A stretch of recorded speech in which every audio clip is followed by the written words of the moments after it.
Señor les bendiga. Voy a volver a repetirlo. Muy buenos días, iglesia, que el Señor les bendiga. Eso es, que se note que quieren esa bendición. Bueno, venimos nuevamente delante de la presencia del Señor como iglesia a buscar de su palabra, porque ya hemos adorado y cuán bueno es y agradable es adorar al Señor, ¿verdad? Eso dice la palabra del Señor, que bienaventurados aquel pueblo que sabe adorar al nombre de nuestro Dios. Así que, mis hermanos, quiero invitarlos a que juntos oremos en esta mañana y le digamos al Señor: Señor, gracias por permitirme adorar, porque tu palabra dice que todo lo que respira, que adore al Señor. Señor, yo lo he hecho, dígale, y te doy las gracias por ese privilegio de poder hacerlo, porque hay algunos que no lo pueden hacer. Pero Señor, ahora que voy a recibir de tu palabra, dígale: Señor, pon en mí un corazón de carne que pueda recibir tu mensaje. Y ayuda, Señor, al predicador en esta mañana, dígale, a que ese mensaje me lo pueda transmitir de parte tuya y no de su corazón. En el nombre de Cristo Jesús, oramos, Señor, porque el Espíritu Santo nos respalde en esta mañana transmitiendo tu mensaje, porque pudiéramos decir mil cosas, pero si el Espíritu Santo no hace la obra, en vano sería. Espíritu Santo, te ruego en el nombre de nuestro Señor Jesucristo que hagas la obra en aquellos corazones que aún está sin hacer. Y el pueblo de Dios dice: amén. Amén, iglesia. Hoy vamos a hablar de un tema muy importante. El título de este mensaje se llama un cambio radical. Cuando decimos un cambio radical, hablamos de darle la vuelta a nuestras vidas, a que se note realmente que el cambio ha llegado a nuestras vidas. Pero yo quiero hablarles de un ejemplo que encontramos en las Escrituras, de un hombre que tuvo un cambio radical. Nunca más su vida volvió a ser igual. Y es que cuando tenemos un encuentro con el Señor, nuestras vidas van a cambiar, quiera o no. El Señor realmente hace una obra. El Espíritu Santo, a través del Espíritu Santo, el Señor hace la obra de hacer ese cambio. Y si usted no ha empezado ese cambio, déjeme decirle que el Señor le hablará hoy. Había un joven llamado Saulo, con un brillante futuro según sus expectativas y las expectativas de su familia. Le estoy hablando de una historia que aconteció hace 2000 años. Ese hombre tenía expectativas muy grandes. Era un tipo muy inteligente, era muy versado, venía de una buena familia. Había llegado a la ciudad de Tarso, quizás exiliados de generaciones en tiempos de los babilonios, cuando se llevaron a la nación de Israel. Y él vivía en Tarso, una ciudad muy importante de Cilicia, que hoy es la actual Turquía, que en un tiempo fue uno de los lugares más prósperos y ahora aún ya tiene su prosperidad.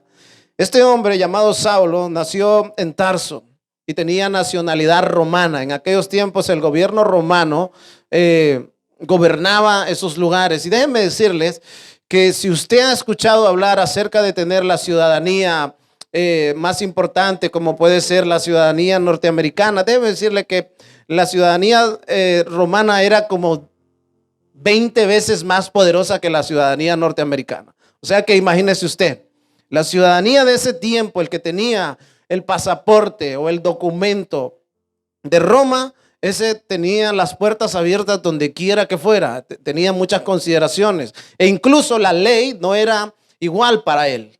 La ley que lo juzgaba a él tenía otra forma de juzgar al pueblo, al ciudadano romano, que al ciudadano de distintas clases, porque estaban los esclavos, estaban los hombres libres que no eran romanos, pero tenían un estatus por encima de los esclavos, pero por ahí arriba tenían al ciudadano romano. Y ser romano es como decir: yo soy familia del César en aquellos tiempos. Entonces imagínese usted el estatus que tenían en una sociedad donde había mucha esclavitud, mucha gente que había sido liberada, pero todavía guardaban un poco de esa esclavitud. Pero lo máximo era ser ciudadano romano. Entonces imagínense, este joven había conseguido mediante sus padres, según la tradición, la nacionalidad romana. Él vivía en esos tierras de Turquía. Él fue el primero en su clase, era un excelente académico. Él estudió en las mejores escuelas, universidades y maestros de aquellos tiempos. Entonces tenía un futuro prometedor según las expectativas de este mundo. Pero al pasar el tiempo, fue enviado a Jerusalén. Pronto se encontró en Jerusalén con un movimiento llamado los Nazareos. En ese tiempo empezaba la iglesia del Señor Jesucristo.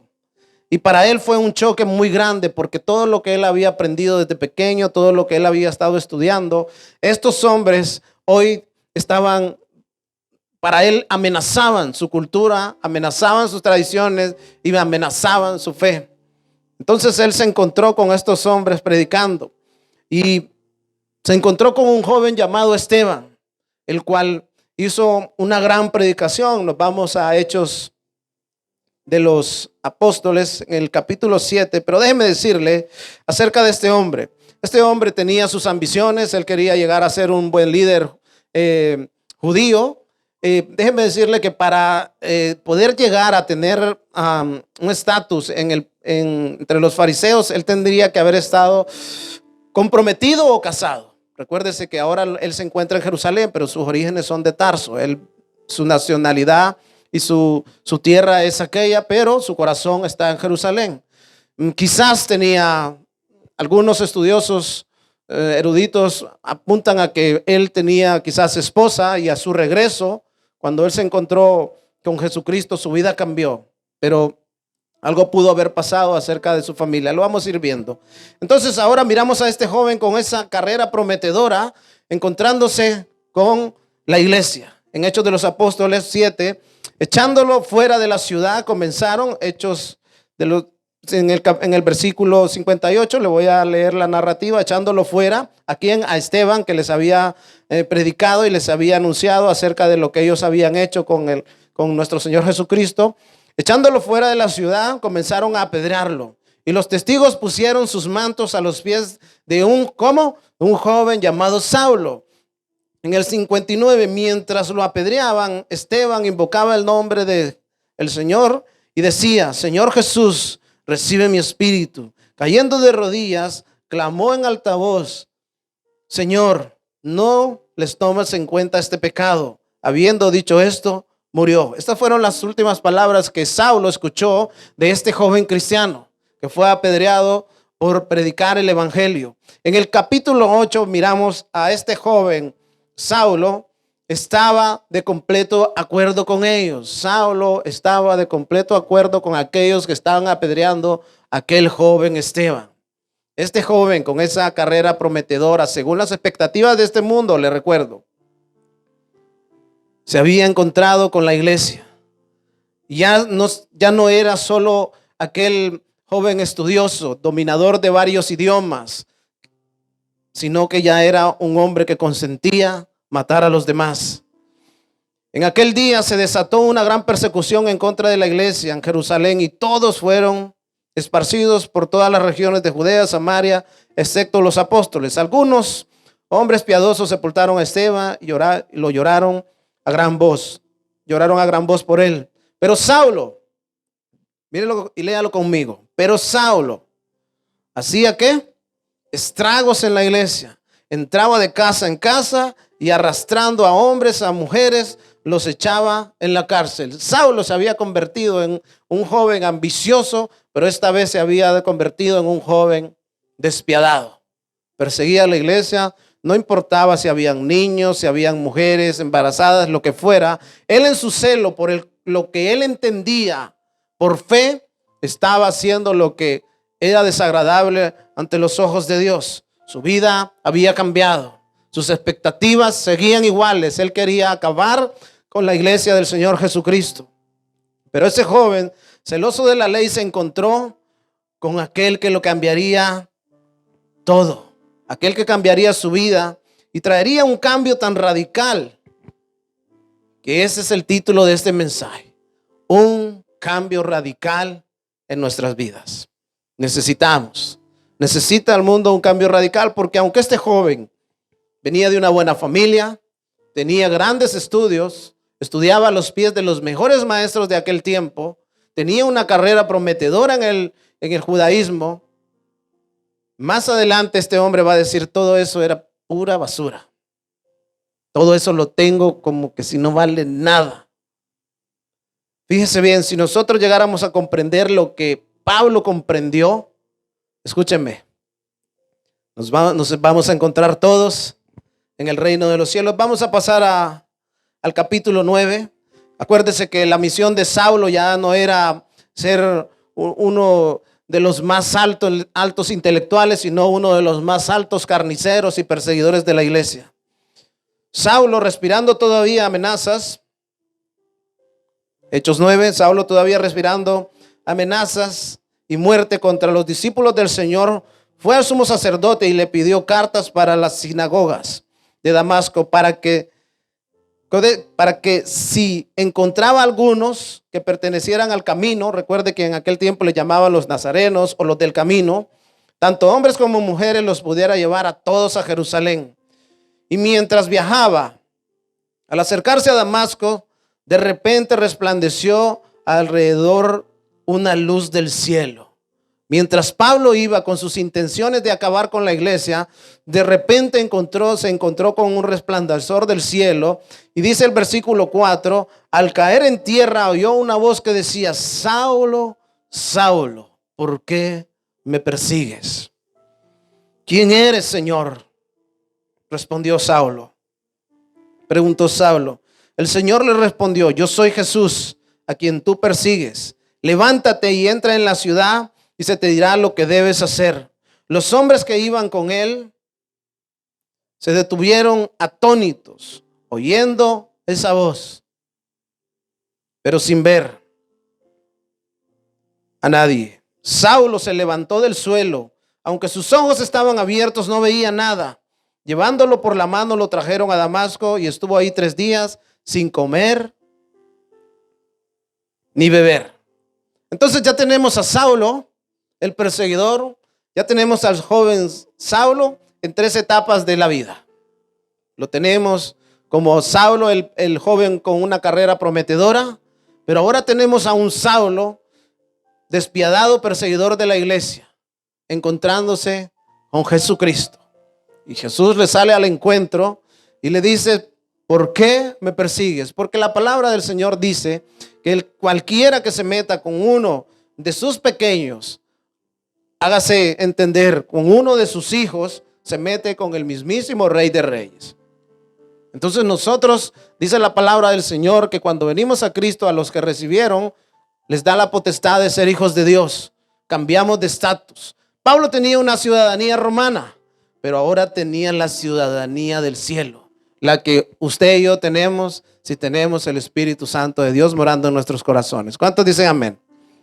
Eso es muchísimo más importante. Y cuando nosotros miramos la figura de la ciudadanía romana y la comparamos con estos tiempos y la comparamos con la eterna, déjeme decirle que esta está por encima de todos. Y la Biblia dice que nosotros somos ciudadanos celestiales, donde las cosas serán muy diferentes. Y entonces llega a Tarso y lo dejan ahí 3 días, está en ayuno. El cambio que trae el encuentro con Jesús es un cambio radical, cambio inmediato. Si usted ve, Pablo de repente cae postrado a los pies de Cristo. Y eso es lo que tiene encontrarse con Cristo. Nos baja de ese caballo de la soberbia que vamos persiguiendo o haciendo daño, para decirnos: hasta aquí nomás llega. Tiene que haber un cambio en tu vida. Y si usted se fija, luego vemos que Ananías, el Señor le habla a Ananías y le dice: Ananías, ve a la casa llamada derecha, porque vas a encontrarte con un hombre llamado Saulo que está orando y te ha visto que vas a llegar. Y Ananías le dice, en el versículo, vamos al versículo 13. Ananías respondió: Señor, he oído de mucho acerca de este hombre, cuánto mal ha hecho a tus santos en Jerusalén. Aquí dice, tiene autoridad de los principales sacerdotes para reprender. Y entonces Ananías, lleno de miedo, le dice: Señor, ¿cómo voy a ir a la casa donde ese hombre, si ese hombre es terrible? Pero fíjese en algo. Pero el Señor le responde. Pero el Señor le dijo: ve, porque Él me es instrumento escogido. Déjeme decirle que cuando usted tiene un encuentro con Dios, que todos los que se hacen llamar cristianos, nacidos de nuevo, ¿cuántos son nacidos de nuevo en este lugar? Son instrumentos de Dios. Que usted retrase servir al Señor, eso usted un día se enfrentará con Él para darle razón de los talentos que Dios le dio. Pero cada uno de nosotros que ha sido llamado por el Señor nos ha llamado a tener un cambio radical y a ser instrumentos de Dios. ¿Instrumentos en qué forma? Hay múltiples formas de servir al Señor. Primero, nos llama a ser sus sacerdotes, a que en nuestra casa seamos esos líderes que miremos, que vigilemos, que proveamos, que estemos atentos a lo que pasa dentro de nuestras casas, que cuidemos de nuestros hijos, que cuidemos de nuestra esposa, del esposo, viceversa. El Señor nos llama a que desde ese momento empecemos a hacer las cosas diferentes.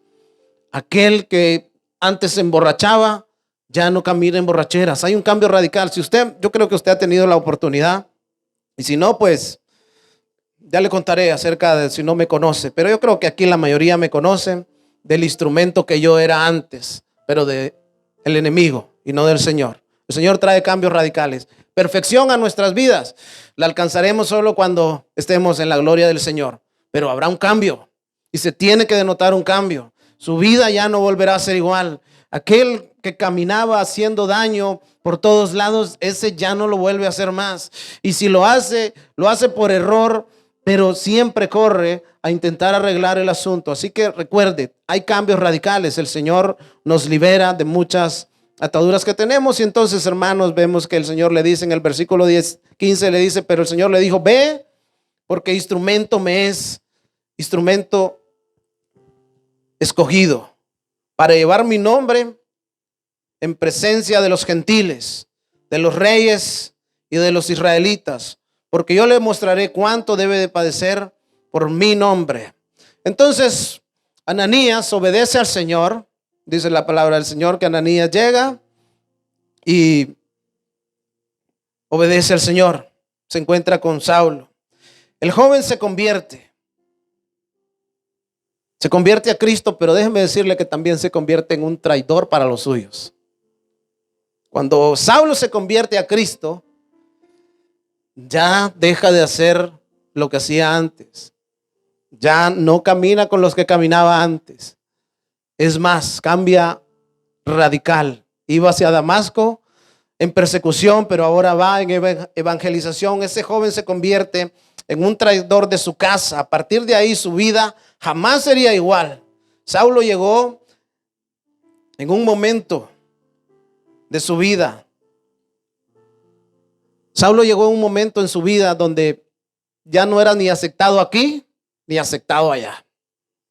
Saulo, todo se quedó desbaratado. Pero fíjese bien, pero a Saulo no le importó. Saulo lo único que quería era agradar a aquel con quien había tenido un encuentro. No le importó, solo quería agradar a Dios y no seguir el camino de los hombres. Y la pregunta importante aquí es: ¿usted ha tenido un encuentro con Jesús? Porque si yo le pregunto, ¿usted ha tenido un encuentro con Jesús? Usted quizás lo dude, pero si yo le pregunto, ¿es usted cristiano? Diría que sí. Si yo le pregunto, ¿es usted hijo de Dios? Muchos diríamos que sí. Pero si yo le pregunto, ¿ha tenido realmente un encuentro con Dios? Porque cuando tienes un encuentro con el Espíritu de Dios, y en este caso, Saulo pudo ver una luz, no pudo ver al Señor Jesús. Ninguno de nosotros resistiría tanta santidad. Nada más le resplandeció una luz y escuchó una voz. Muchos de los que estamos aquí hemos escuchado la voz de Dios a través de los predicadores, de su palabra. Pero ¿cuántos hemos tenido realmente un encuentro con el Señor? Cuando usted tiene un encuentro con el Señor, déjeme decirle que las cosas van a cambiar. Entonces, Usted quizás tuvo un encuentro con el Señor, sintió ese nacer de nuevo. Quizás han pasado ya muchos años, quizás algunos lo están haciendo ahora, pero es el momento de tomar impulso para adelante, no para atrás. Lo que hace Saulo cuando se encuentra con el Señor es de lo que nosotros debemos de aprender. Saulo, en el versículo, en Hechos 9 dice, enseguida se puso a predicar de Jesús en las sinagogas. Saulo enseguida que tuvo un encuentro con el Señor Jesús empezó a servirle, diciendo, Él es el Hijo de Dios. Y escúcheme bien por favor, porque esto que nosotros estamos leyendo aquí a simple vista, fíjese bien, enseguida se puso a predicar de Jesús en las sinagogas, diciendo, Él es el Hijo de Dios. Y todos los que escuchaban estaban asombrados y decían, ¿no es este el que en Jerusalén destruía a los que invocaban el nombre? ¿Este nombre? Y el que había venido aquí con el propósito para llevarlos a todos ante los principales sacerdotes.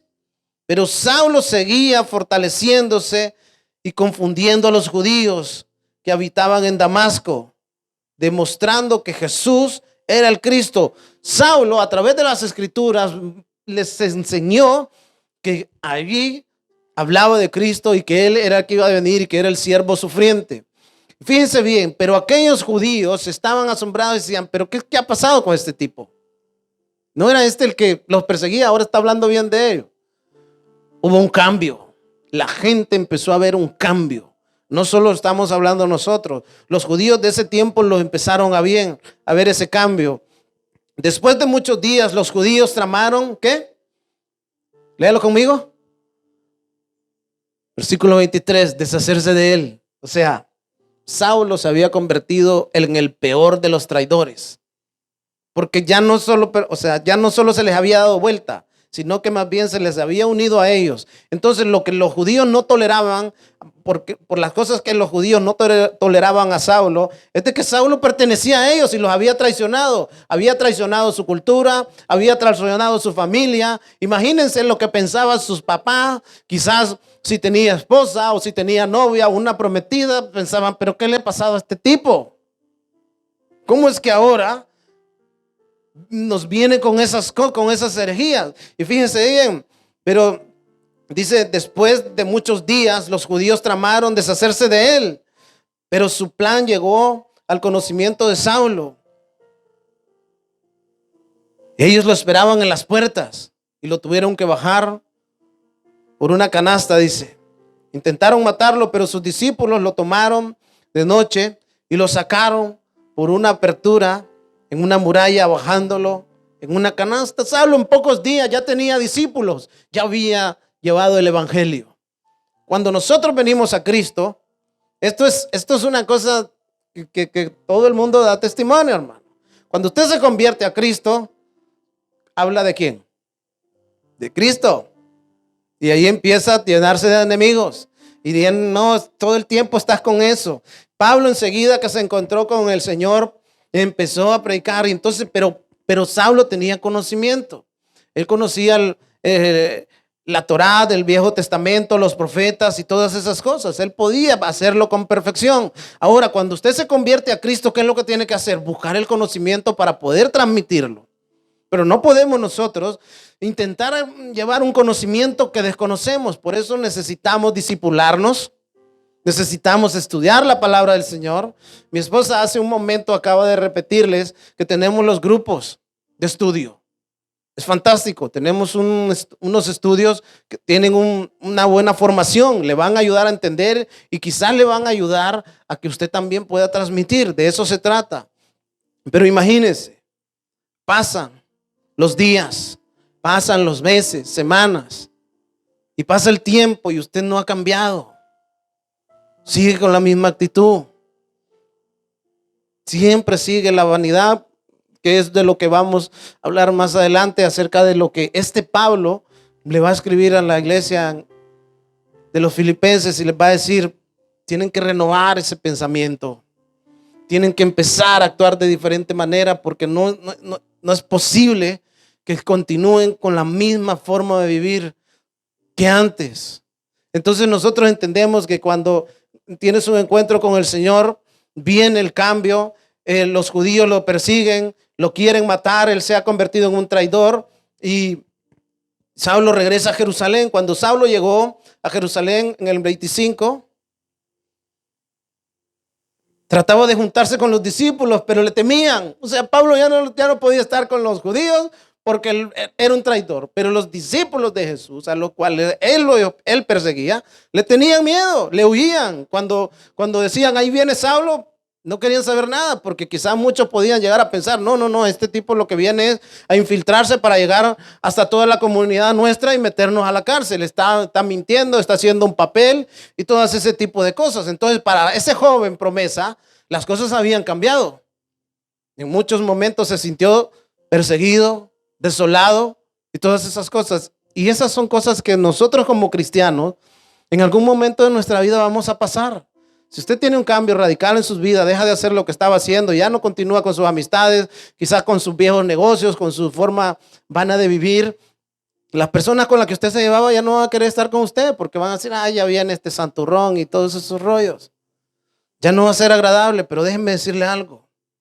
Es mejor agradar a Dios que a los hombres, porque ¿qué va a pagar el hombre en beneficio de salvar su alma? Porque uno se puede corromper andando con amigos, satisfaciendo al mundo. Pero Santiago dice, el que quiera ser más amigo de este mundo y de las cosas que hay en ella, se va a constituir en enemigo de Dios, el que va a juzgarlos a todos. Entonces, ¿para qué? Entonces, fíjense bien, Saulo conoce la verdad. Era un tipo inteligente. Cualquiera dice, no, es que eso del evangelio, eso es solo para los... No, mire, hoy en día hay grandes predicadores, hombres con doctorados, hombres muy eruditos y entendidos en ciencias de todo tipo, doblando sus rodillas delante de Dios, trayendo cambios a muchas vidas. Nosotros estamos llamados a cambiar nuestras vidas para que los demás puedan seguirnos. ¿Alguna vez ha visto usted? Hay unos vídeos donde es un video de broma, donde va caminando una persona y esa persona se encuentra que viene otra corriendo. Se la encuentra de frente. No sé si lo ha visto. Van por un callejón. Esa persona viene caminando y otra dobla la esquina y esa persona viene caminando y de repente empieza a correr. Una sola persona. Esa persona se da la vuelta y corre detrás de él sin saber qué es lo que viene. ¿Sabe? Y eso es una metáfora de nuestra vida. Cuando nosotros nos corremos hacia el lado contrario, los demás, habrá un hijo, una esposa, un hermano que lo seguirá. No lo entenderá en ese momento, pero lo seguirá porque confía de que porque usted está huyendo de un peligro. Y cuando damos ese cambio, esa vuelta radical, nosotros huimos a refugiarnos a nuestro Señor. Alguien más lo seguirá. Así que cuando Saulo llegó a Jerusalén, dice el 26, cuando Saulo llegó a Jerusalén trataba de juntarse con los discípulos, pero todos le temían. Todos le temían, escucha bien, todos, no creyendo que era discípulo. Pero Bernabé lo tomó y lo presentó a los apóstoles. Hubo alguien que le creyó, los apóstoles, y les contó cómo Saulo había visto al Señor en el camino y que él había hablado y lo que él había predicado en Damasco, con mucho valor en el nombre del Señor Jesucristo. Y estaba con ellos, moviéndose libremente en Jerusalén, hablando con valor en el nombre del Señor. También hablaba y discutía con los judíos helenistas, pero estos intentaban, ¿qué? Ya no era el amado Pablo, el amado Saulo. Ya era Pablo el enemigo, el traidor. Pero cuando los hermanos supieron, lo llevaron a Cesarea y de ahí salió y lo enviaron ¿a dónde? ¿De dónde era Pablo? Lo mandaron para su casa. Se supone que estuvo cerca de 6 años por allá, en Tarso. Escúchenme, cuando Saulo, esa joven promesa, salió de Tarso para Jerusalén, Su familia tenía unas expectativas muy diferentes a las que él llevó cuando regresó. Él ya era cristiano. Él ya era ciudadano del cielo. Y fíjese bien, Saulo regresa a su casa, donde su familia quizás lo recibieron con hostilidad. Como le digo, Saulo hace mucha mención acerca del amor, de cómo un hombre debe de tratar a su esposa, a sus hijos, como que si tuviera una experiencia. Por eso algunos estudiosos dicen que quizás Saulo estuvo comprometido, pero eso no es lo relevante. Lo relevante es que Saulo tiene un cambio radical, vuelve a su casa y ahí enfrentó a su familia, a sus compañeros de clase y a todos aquellos que lo miraban como quizás uno de los futuros maestros de la ley. Pero no fue así. Saulo se encontró con Jesucristo. Y ese mismo Saulo que se encontró con Jesucristo muchísimos años más adelante, después de que ha pasado por muchísimas cosas en su vida, regresa a Jerusalén y de ahí le dicen: tienes que marcharte e ir a predicar a otro lado. Fíjese bien, en Filipenses 3:7 dice: pero todo, dice Saulo después, pero todo, Filipenses 3:7 al 9 vamos a leer. Pero todo lo que para mí era ganancia, lo he tenido como pérdida por amor a Cristo. Todo lo que yo he hecho, todo lo que yo he estudiado, todo lo que yo quería hacer, fue una pérdida de tiempo. Lo tengo como, no me interesa por amor a Cristo. Y aún, escúcheme bien, y aún más, yo estimo como pérdida todas las cosas en vista del incomparable valor de conocer a Cristo Jesús, mi Señor. Por Él lo he perdido todo. ¿A qué se refería con todo? Su estatus, su familia, no le quedaba nada. Pero dice, por amor a Cristo. No tiene nada que ver lo que sucedió con Pablo con lo que sucede con nosotros. Ni siquiera Dios nos pide a nosotros ni el 2% de lo que Pablo entregó. Pero si nos pidiera el 2%, creo que muchos daríamos el 1%. Y es terrible porque nosotros miramos los ejemplos de estos hombres y debemos de ponernos y decir nosotros: ¿qué he perdido yo? Yo sirvo al Señor, pero yo no he perdido nada. Incluso he ganado más. Pero Saulo sí tuvo que perder. Saulo se encontró con una cultura muy diferente. Nosotros tenemos mucho que ganar, pero tenemos que tener un cambio radical. Pero todo para mí, lo que era ganancia, lo estimo como pérdida por amor a Cristo. Si por amor a Cristo usted no deja las cosas que desagradan, ¿por qué lo va a hacer? Así que fíjese bien. Considero como basura, dice. Lo he perdido todo y lo considero como basura a fin de ganar a Cristo. O sea, todo eso no me importa.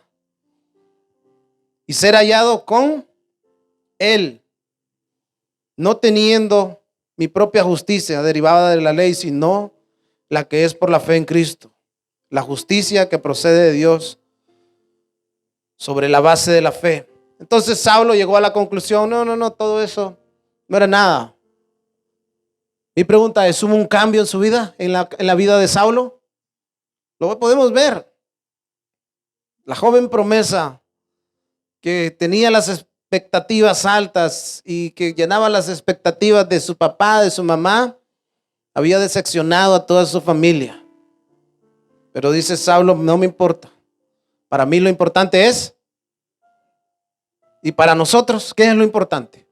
Es más importante nuestro trabajo, es más importante nuestras relaciones, nuestros disfrutes. Por eso Saulo, mire, lo va a escribir y va a decir aquí muchos años más adelante: Saulo escribió en Efesios 4. Yo pues, prisionero del Señor, les ruego que ustedes vivan de una manera digna de la vocación con la que han sido llamados. Que vivan con toda la humildad, mansedumbre, con paciencia, soportándose unos a otros con buen amor, esforzándose. Escúcheme bien, esfuércese, hermano, esfuércese por perseverar en la unidad del Espíritu y en el vínculo ¿de qué? De la paz. Hay un solo cuerpo, un solo espíritu, así como también ustedes fueron llamados a una misma esperanza de su vocación, de su dedicación. Un solo Señor, una sola fe, un solo bautismo. A un solo Dios y Padre de todos, que está sobre todos, por todos y en todos. Pero cada uno de nosotros se nos ha concedido la gracia conforme a la medida del don de Cristo. Por tanto dice, cuando ascendió a lo alto, hermanos, Saulo nos dice, oiga, no pueden seguir así. Debemos de cambiar nuestra manera de vivir. Debemos de hablar diferente. Tiene que haber un cambio en nuestras vidas muy grande. Fíjese lo que dice el 13. Hasta que lleguemos a la unidad de la fe, del pleno conocimiento del Hijo de Dios, a la condición de hombre maduro, a la medida de la estatura de la plenitud de Cristo. O sea, debemos de ir perseverando poco a poco. Entonces, ya no seamos como niños, sacudidos por las olas, llevados por aquí, por allá, por todo viento de doctrina, por la astucia de hombres, por las artimañas engañosas del error. Más bien, hablar la verdad. ¿Qué más dice? En amor. Si hablamos la verdad en amor, creceremos en todos los aspectos. Aquel que es la cabeza, es decir, Cristo, de quien todo cuerpo está bien ajustado, unido. Lo que nos está metaforizando aquí es que nosotros debemos de parecer un cuerpo, debemos de parecer una familia, unidos, no andando hablando mal ni los unos con los otros, amándonos, tratándonos bien. O sea, Saulo dice, tiene que haber un cambio en tu vida. Ya no puedes andar odiando a tu familia, ya no puedes andar odiando al compañero, ya no puedes andar haciendo esas cosas. Tú tienes que parecerte a la estatura de Cristo. Y fíjense bien, versículo 17 dice, esto digo, pues afirmo juntamente con el Señor que ustedes ya no anden así como andaban también los gentiles, en la vanidad de sus mentes. O sea, Saulo dice, esto lo digo con mucha autoridad y viene de parte de Dios. Ya no andemos como andábamos antes, en la vanidad de tu mente. ¿Qué es la vanidad? Es la falta de propósito. Usted y yo fuimos llamados con un propósito, y es servir a Cristo. Si usted piensa que Dios lo ha traído aquí con un propósito de hacerse rico, de hacerse famoso y todo, no. El propósito por el cual nosotros los cristianos somos llamados es perseverar en Él y llegar a la estatura de Cristo, a parecernos lo máximo posible a Él y traer gloria a su santo nombre. Él dice que debemos de renovar nuestro entendimiento, nuestra mente. Ellos tienen entenebrecido el entendimiento, están excluidos de la vida de Dios por causa de la ignorancia que hay en ellos, por la dureza de su corazón, habiendo llegado a ser insensible. Se entregaron a la sensualidad para cometer con avidez toda clase de impurezas. Pero ustedes no han aprendido de Cristo así, de esa manera. Pero ustedes tienen que actuar diferente. Un cambio radical. Se acabó ese tipo de cosas. Si en verdad, ¿qué dice? Lo oyeran y hayan sido enseñados conforme a la verdad que hay en Jesús. si en verdad nosotros hemos sido bien enseñados, si en verdad nosotros hemos nacido de nuevo, si en verdad nosotros hemos tenido encuentro con Cristo, nuestra manera de vivir tiene que ser muy diferente. 22 dice que en cuanto a la anterior manera de vivir ustedes, ¿qué dice? Se despojen del viejo hombre, que se corrompe según los deseos engañosos. O sea, renovemos nuestro entendimiento y que sean renovados en el espíritu. ¿De quién?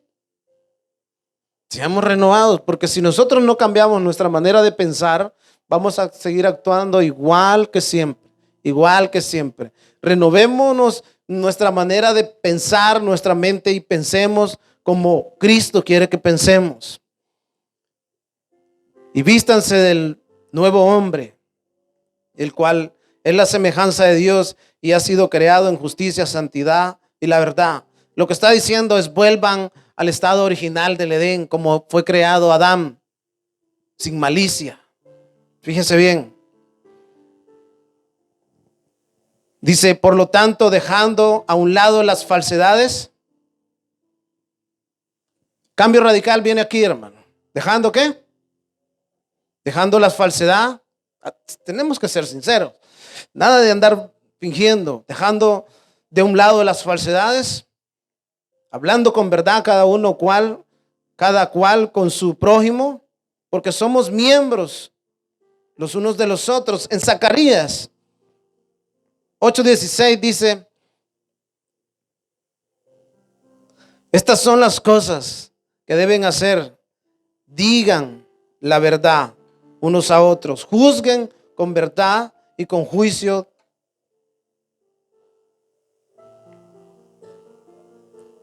Porque el Señor odia que nos comportemos diferente. No se enojen. No se enojen por pequeñas cosas, ni se ponga el sol sobre su enojo, ni den oportunidad al diablo. Cada vez que nosotros actuamos de manera impía, de manera injusta, le estamos dando oportunidad al diablo que vaya delante de Dios a acusarnos, hermano, y diga: mire, allá estaba en la iglesia levantando las manos, y mírenlo ahora. ¿Ha usted escuchado algún comentario de alguien que le diga: ¿y tú no vas a la iglesia? ¿Sí o no? Eso es darle cabida, eso es darle lugar al diablo. Ah, sí, pero tú vas a la iglesia, ¿no? Se le zafó la vieja manera de vivir, tenía una forma de hablar, ¿no? Y se le zafó una palabra de esas. Uy, para ir a la iglesia y hablar así mejor no. Sí, ¿por qué? Porque Pablo dice: renueven su mente, su manera de vivir, su forma de hablar, su forma de actuar. Miren, dice: no le den oportunidad al diablo. O sea, no le demos oportunidad de que entre y destruya. El que roba, ya no robe más, sino más bien que trabaje haciendo con sus manos lo que es bueno, a fin de que tenga que compartir con el que tiene necesidad. No salga, ¿qué dice? Escuche, esto es la palabra del Señor. No salga de sus bocas ninguna palabra mala. Escúchenme, nosotros debemos exhortarnos los unos a los otros como familia. Si no es el caso, pero si hay un caso de que, por ejemplo, alguien en mi familia, en mi núcleo, alguien dijera palabrotas, yo diría: oye, no, esta no es nuestra forma. Esa es la forma de aquellos que tienen entebrecido el entendimiento, pero nosotros debemos de hablar conforme a lo que está establecido y que estamos delante de la presencia del Señor. Mire, eso de andar hablando sucio, dice la palabra del Señor que de dos fuentes no puede salir dos aguas, de una misma fuente no salen dos aguas iguales. Y si usted es cristiano aquí, canta aquí, Dios le bendiga, y aquí procura no decir palabrotas, también no lo haga afuera, porque es la misma fuente. No ensuciemos nuestra manera de vivir. Y tampoco está bien porque nos quita autoridad, ¿sí o no? Mire, ¿cómo le puedo yo decir a una persona que no haga lo que yo hago? Muchas veces, no quiero que suene fuerte, pero muchas veces somos un montón de hipócritas dentro de la casa, hermano. Porque le decimos al niño, cuidado con decir palabrotas, y el niño lo escucha que está con sus colegas hablando, que se desboca, ¿sí o no? ¿Cómo? O sea, pero ¿qué autoridad hay ahí? Ahora, un día usted se parará y le dirá a su hijo, yo nunca, ¿cuándo me has visto a mí haciendo esto? A que es un orgullo que un padre se pueda decirle a un hijo, yo jamás te he dado un mal ejemplo como ese. ¿Me has visto a mí fumando? ¿Me has visto a mí haciendo estas cosas o haciendo esto? ¿De dónde lo has aprendido? Porque yo no te lo he enseñado. Hay padres que se pueden parar así con ese argumento delante de sus hijos y decirle, yo no te he enseñado, en nuestra casa no hablamos así, en nuestra casa no pensamos así ni actuamos así. Pero diferente es de que intente corregir al pequeño o a quien tenga que corregir y le diga, no, pues, ¿qué le voy a decir a este si yo soy peor? ¿Entiende? Debemos de hacerlo con el ejemplo. El cambio en nuestras vidas tiene que ser radical, o sea, de una. No puede ir, ay, es que mañana, no. Miren, estamos empezando el año, muchos han hecho promesas, muchos han hecho muchas cosas, pero ¿por qué no empezamos con la renovación de nuestra mente? ¿Por qué no nos enfundamos y nos vestimos de santidad y empezamos a decir, a partir de ahora, ¿sabes qué? Yo voy a empezar a moderar mi forma de hablar. A partir de ahora, ¿sabes qué? Voy a empezar a hacer las cosas diferente. Un cambio radical en nuestras vidas. ¿Sabe qué?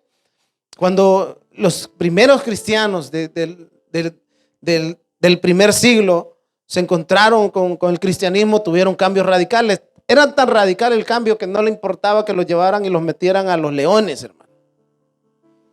Pero ellos decían, no importa, para la gloria de Dios. Entonces nosotros, las pequeñas cosas que debemos de ajustar, ajustémoslas en tanto que podamos. Porque de nada sirve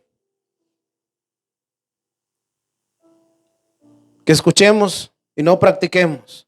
La Biblia dice que todo aquel que escucha el mensaje de Dios y no lo pone por obra es un insensato. Y si usted sabe que tiene que hacer un cambio radical en su vida, hágalo. Yo lo invito a que se ponga en pie. Y no le dé más oportunidad al enemigo.